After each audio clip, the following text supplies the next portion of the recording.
Selamat siang semuanya, kami dari kelompok 4 akan menjelaskan tentang tahap kedua dalam proses desain pembelajaran, yaitu menentukan bukti yang diterima. Bukti-bukti yang dimaksud ialah untuk menentukan bentuk penilaian apa yang akan digunakan agar menunjukkan bahwa peserta didik memperoleh pengetahuan, pemahaman, dan keterampilan selama proses pembelajaran berlangsung. Jika dikaitkan dalam pembelajaran, bagaimana guru akan mengetahui bahwa peserta didik telah memenuhi tujuan-tujuan tersebut? Biasanya, dalam pembelajaran tradisional, asesmen ada di akhir pembelajaran. Dalam kelas yang berpusat pada peserta didik, asesmen dilakukan selama pembelajaran berlangsung, yaitu ada asesmen diagnostik yang dilakukan di awal pembelajaran, ada asesmen formatif yang dilakukan selama pembelajaran berlangsung, dan ada asesmen sumatif, yaitu asesmen yang dilakukan di akhir pembelajaran. Pengumpulan bukti dapat dilakukan dengan berbagai cara, yaitu secara formal maupun non-formal, baik dengan tugas kinerja, observasi, tes atau kuis, dialog pertanyaan, penilaian diri, dan lain-lain. Bukti pemahaman ditujukan melalui kinerja, yaitu ketika peserta didik dapat menerapkan keterampilan ke dalam konteks yang baru dengan menggunakan fase 1 atau lebih mengenai kepemahaman oleh Wiggins. Ada 6 fase yang dijadikan indikator untuk melihat sejauh mana kepahaman peserta didik terhadap materi yang diajarkan.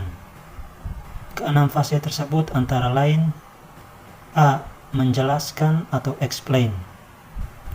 Kita dapat menjelaskan ide, teori, fakta, dan data secara sistematis, membuat hubungan dari beberapa ide atau konsep, dan juga dapat memberi contoh atau ilustrasi yang jelas. B. Menginterpretasikan atau interpret.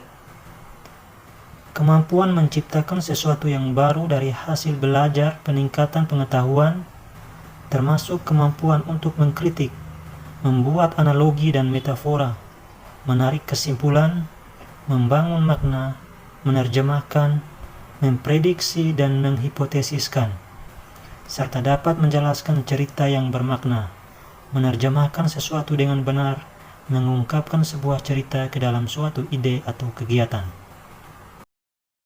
C. Menerapkan atau apply.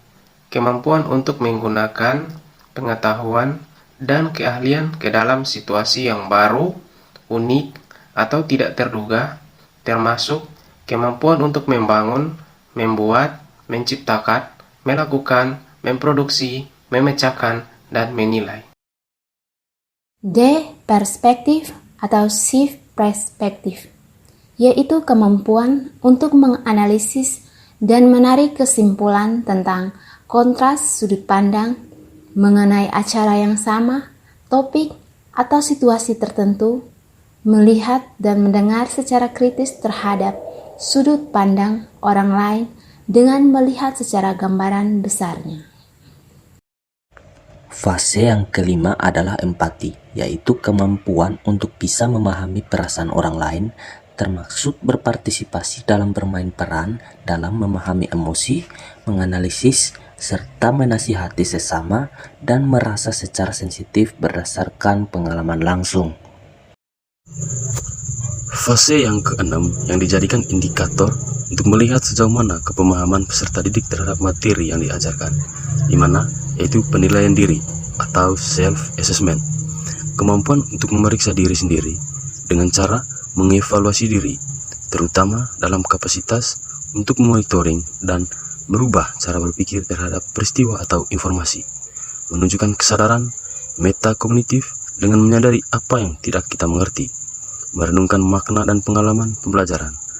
Pengumpulan bukti-bukti dapat dilakukan dengan cara lain, menggunakan tes, kuis, observasi, dan lainnya.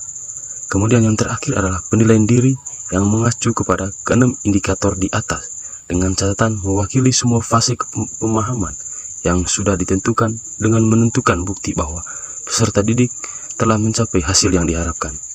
Peneliti dapat mempertegas atau memfokuskan perencanaan pengalaman pembelajaran kepada hasil yang dicapai.